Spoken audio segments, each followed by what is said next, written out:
হিমেল আশরাফের নতুন সিনেমায় শাকিব খান। হিমেল আশরাফ ভাই, আপনার দুইটা পায়ে ধরে ভাই, প্লিজ আপনি দয়া করে আমাদেরকে মুক্তি দিন। শাকিব খানকে নিয়ে প্লিজ আপনি ছবি বানাবেন না ভাই। আগে ছবি বানানোটা ভাই শিখে আসেন, তারপর ছবি বানান ভাই, আমাদের তখন কোনো আপত্তি থাকবো না। ভিউয়ার্স, প্রিয়তমা রাজকুমারের মতো সিনেমা করার পরেও কেন আমি হিমেল আশরাফের সাথে নতুন সিনেমা চাচ্ছি না, এর কারণটা আসলে কি? আমি আমার যুক্তিটাকে তুলে ধরি, আমার কথাগুলো আগে শুনবেন, এরপর হচ্ছে আপনারা আপনাদের মূল্যবান মতামত জানাবেন। কিন্তু আগে আমার কথা না শুনে তারপর একটা মতামত দিয়ে যাবেন, সেটা কিন্তু হবে না। তো চলেন আগে মূল বিষয়ে আলোচনা করি। ভিউয়ার্স, এই বছরের 2024 সালের রোজার ঈদে মুক্তি পেয়েছিল হিমেল আশরাফ পরিচালিত রাজকুমার। এরপরে 2 বছর বিরতি দিয়ে 2026 সালের যে কোনো একটা ঈদে মোহাম্মদ নাজমুদ্দিনের গল্পে শাকিব খানকে নিয়ে সিনেমা বানাতে চাচ্ছেন হিমেল আশরাফ। এখন কেন আমি হিমেল আশরাফকে চাই না, এর কারণ হচ্ছে আপনাদেরকে আমি 2টি সিনেমার উদাহরণ দিলেই আপনাদের কাছে বিষয়টি পরিষ্কার হয়ে যাবে। ভিউয়ার্স, তুফান সিনেমার যে বাজেট, এই যে শাকিব খানের বর্তমানে সারা জাগানো সিনেমা তুফান, এই তুফান সিনেমার যে বাজেট, তার থেকে 1 কোটি টাকা বেশি পেয়েছিলেন রাজকুমারে হিমেল আশরাফ। ধরেন তুফানের বাজেট হচ্ছে কথার কথা 6 কোটি টাকা, তাইলে হিমেল আশরাফ রাজকুমারের জন্য পেয়েছিলেন 7 কোটি টাকা। এখন আপনার কাছে যদি আমি 2টি অপশন রাখি, তুফান নাকি রাজকুমার, আপনি কোন সিনেমাটাকে ভাই পছন্দ করবেন? কোনটা?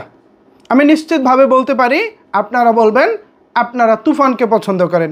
তাহলে যেই লোকটা তুলনামূলক 1 কোটি টাকা বেশি পেয়েও আমাদের মনের মতো সিনেমা নির্মাণ করতে পারে না, আমি সেই লোকটাকে কেন চাইব? আরেকটি ছবির উদাহরণ দেই। শাকিব খানের কলকাতার সিনেমা ছিল ভাইজান এলোরে, আর বাংলাদেশের সিনেমা ছিল সুপার হিরো। 2018 সালে মুক্তিপ্রাপ্ত 2টি সিনেমা, একটি ঈদে মুক্তি পেয়েছিল আর একটি ঈদ ছাড়া, সুপার হিরো অ্যান্ড হচ্ছে ভাইজান এলোরে। এখন আমি যদি আপনাদেরকে প্রশ্ন করি, এই 2 সিনেমা থেকে আপনারা কোন সিনেমাটি পছন্দ করবেন? ভিউয়ার্স, আমি আপনাদের উপরে স্বাধীনতাটা দিলাম। আপনারা নিশ্চিতভাবে আমি যেটা জানি আপনারা বলবেন ভাইজান এলোরে পছন্দ, অথচ এই 2 সিনেমার বাজেট একেবারে সেম টাকায় খরচ করে 2 সিনেমা বানানো হয়েছে, অথচ নির্মাণে দেখেন আকাশ পাতাল ব্যবধান। আমাদের কাছে ভাইজান এলোরে দারুণ ভালো লেগেছে, অথচ সুপার হিরো তেমন আহামরি ছিল না, এবং বক্স অফিসে যে ব্যবসা করেছে সেটাও তেমন আহামরি ছিল না। সুতরাং বুঝতেই পারছেন, খালি পরিচালক হলে হবে না, খালি বাজেট দিলে হবে না, মেধা থাকতে হবে। 1 কোটি টাকা কমে রায়হান রাফি তুফানের মতো সিনেমা যেটা বানিয়েছেন, সেটা হিমেল আশরাফ 1 কোটি টাকা বেশি পেয়েও দারুণ কিছু করতে পারেনি।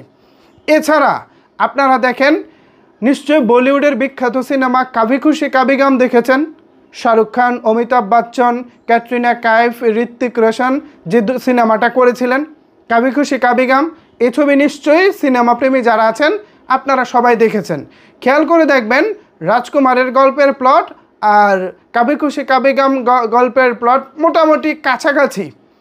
শাহরুখ খানকে হচ্ছে অমিতাভ বচ্চন বাড়ি থেকে বের করে দেয়, সে বিদেশ চলে যায়, তারপর ঋত্বিক হচ্ছে তার ভাইকে সেখান থেকে আনার জন্য কনভিন্স করে তার কার্যক্রম চালায়। এই ছিল সিনেমার গল্প। আর রাজকুমারে ছিল হচ্ছে তার বাবা, শাকিব খানের বাবা হচ্ছে তার মাকে বাড়ি থেকে বের করে দেয়, সে ঘটনার ক্রমে হচ্ছে আমেরিকা চলে যায়, এবং শাকিব খান সেই দায়িত্বটা নেয় যে তিনি হচ্ছে আমেরিকা যাবেন এবং তার মাকে বুঝিয়ে সুঝিয়ে আনবেন। এ হচ্ছে মোটামুটি 2টি সিনেমার গল্পের প্লট কিন্তু সিমিলার, অথচ দেখেন কাভি খুশি কাভি গম আপনাকে আমাকে যেভাবে হাসিয়েছে কাঁদিয়েছে, রাজকুমার কিন্তু আপনাকে আমাকে সেভাবে ভাবাতেও পারেনি, হাসাতেও পারেনি, কাঁদাতেও পারেনি। এমনটা ছিল নির্মাণ। অথচ দেখেন কাভি খুশি কাভি গম ঠিকই বিদেশে শুটিং করেছে, দেশের লার্জার দ্যান লাইফ স্কেলে শুটিং করেছে। রাজকুমারও সেম একই, বিদেশে শুটিং করেছে, আমেরিকার মতো দেশে বাংলা সিনেমার শুটিং। অথচ এত সুযোগ, এত সব কিছু পেয়েও হিমেল আশরাফ আমাদেরকে বলার মতো তেমন কিছুই দিতে পারে নাই। রাজকুমারে তিনি দেখিয়েছেন শাকিব খান আমেরিকা যেতে পারতেছেন না, বারবার তার ভিসা রিজেক্ট করা হচ্ছে। এরপর তিনি একজন দালাল ধরেন, সেই দালালের মাধ্যমে আমেরিকান একজন তরুণীকে বিয়ে করে শাকিব খান হচ্ছে আমেরিকা যান। অথচ তার মা, যাকে তার বাবা তালাক দিয়েছে, সেই মা তিনি কিভাবে আমেরিকা চলে গেলেন শাকিব খান যেখানে বিয়ে না করে আমেরিকা যেতে পারতেছেন না, সেখানে বিয়ে না করে মাহি কীভাবে আমেরিকা চলে গেল? কোনো লজিক আছে?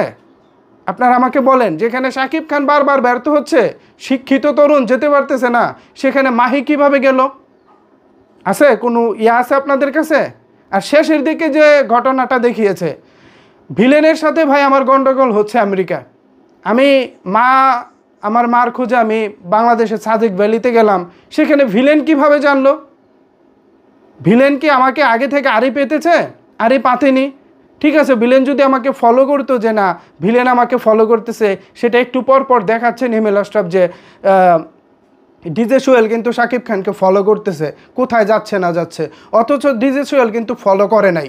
শাকিব খান তার বাবার একটা স্বপ্ন ছিল যে তার মায়ের কাছে তিনি ক্ষমা চাইতে চান, তিনি যে ভুল করেছেন তার জন্য অনুতপ্ত। এর জন্য কিন্তু শাকিব খান বলেছিলেন যে বাবা, আমি আমার মায়ের খোঁজ পেয়েছি, আমি তাকে আনতে যাচ্ছি। তো শাকিব খান সেখানে আনতে যাচ্ছেন, এবং মাহি যখন বলতেছে যে বাবা তোমার সাথে আমি কথা বলতে পারবো না, আমার তোমার সাথে কথা বলার নিষেধ আছে, তখন শাকিব খান বলতেছে আচ্ছা ঠিক আছে, আমি জানি কেন তুমি আমার সাথে কথা বলতে চাচ্ছ না, আচ্ছা আমি আমার বাবাকে নিয়ে আসি। তো বাবাকে যখন আনতে যাবে, সিঁড়ি থেকে যখন সে নামতেছে, তখন তাকে হঠাৎ করে বাংলাদেশের দুর্গম এলাকা সাজেক ভ্যালিতে গিয়ে ডিজে সোহেল গুলি করে মেরে ফেলে। এর কোনো লজিক বা কোনো কি আছে গল্পের প্রয়োজনে? কোনো কারণ কি এখানে আছে যে ডিজে সোহেল হুট করে কিভাবে এখানে আসে? ডিজে সোহেল তো আগে ঢাকা আসবেন, ধরলাম শাকিব খানকে সে ফলো করলো, দেখাইলো না হিমেল আশরাফ, তাও যদি সে ফলো করে, সে তো আগে ঢাকা আসবো, ঢাকা এসে সে পাবনা যাবে, সে পাবনা গিয়ে আগে শাকিব খানকে বাড়িতে খোঁজ করবে, এবং সেখান থেকে সে জানতে পারবে যে শাকিব খান হচ্ছে সাজেক ভ্যালিতে গেছে, অ্যান্ড দেন হচ্ছে সেখানে গিয়ে তারপর হচ্ছে শাকিব খানকে সে গুলি করতে পারে। এটা হচ্ছে লজিক। এখন লজিকের বাইরে গিয়ে আপনি কি দেখাইলেন না দেখাইলেন কিছুই বুঝলাম না। শাকিব খানকে গুলি করে মেরে ফেললেন, সেখানেই সে মরে আছে। না গল্পের আগামাথা ছিল, না গল্পের কোনো ভালো সমাপ্তি ছিল। হিমেল আশরাফের এখনও পর্যন্ত 3টি সিনেমা আমি দেখেছি, একটি সুলতানা বিবিয়ানা, আরেকটি হচ্ছে প্রিয়তমা, অ্যান্ড হচ্ছে রাজকুমার। এই 3 সিনেমার মধ্যে নির্মাণের দিক থেকে সুলতানা বিবিয়ানা এখনও পর্যন্ত এগিয়ে আছে। গল্প বলার দিক থেকে সর্বোচ্চ যেই গল্প সুন্দরভাবে বলা, এটা সে সুলতানা বিবিয়ানাতেই করেছে। কিন্তু হিমেল আশরাফ টাকা পায় ঠিকই, নির্মাণ করতে পারে না। এখন এই পরিচালকের সিনেমা আসলেই করা উচিত কিনা, এবার মন্তব্যটা আপনাদের কাছ থেকে শুনতে চাই। আমি পার্সোনালি হিমেল আশরাফকে চাই না, কারণ তিনি গল্প বলতে পারে না। টেকনিক্যাল দিক আমার হাসি পায় মাঝে মধ্যে, যে হিমেল আশরাফ বাংলাদেশ সরকার থেকে স্কলারশিপ নিয়ে ফিল্ম বিষয়ে পড়াশোনা করার জন্য তিনি আমেরিকা গিয়েছেন, এবং সেখান থেকে কী শিখলেন। মাঝে মধ্যে দেখি গল্পের যে কথা বলতেছে, সিকোয়েন্সে যে কথা বলতেছে, লিপসিং মিলে না, গানের লিপসিং মিলে না, এডিটিং ভালো হয় না, অনেক সময় অনেক কিছু খাপ ছাড়া। এই হচ্ছে তার শিক্ষা। আমি জানি না সামনে কি হতে চলেছে। এখন এই বিষয়ে আমি আপনাদের মূল্যবান মতামত জানতে চাই। আমি আমার যুক্তি তুলে ধরেছি, আপনাদের যুক্তি আমি শুনতে চাই। নিচের কমেন্ট বক্সে জানাবেন আপনাদের মূল্যবান মতামত। ধন্যবাদ সবাইকে সম্পূর্ণ ভিডিওটি দেখার জন্য।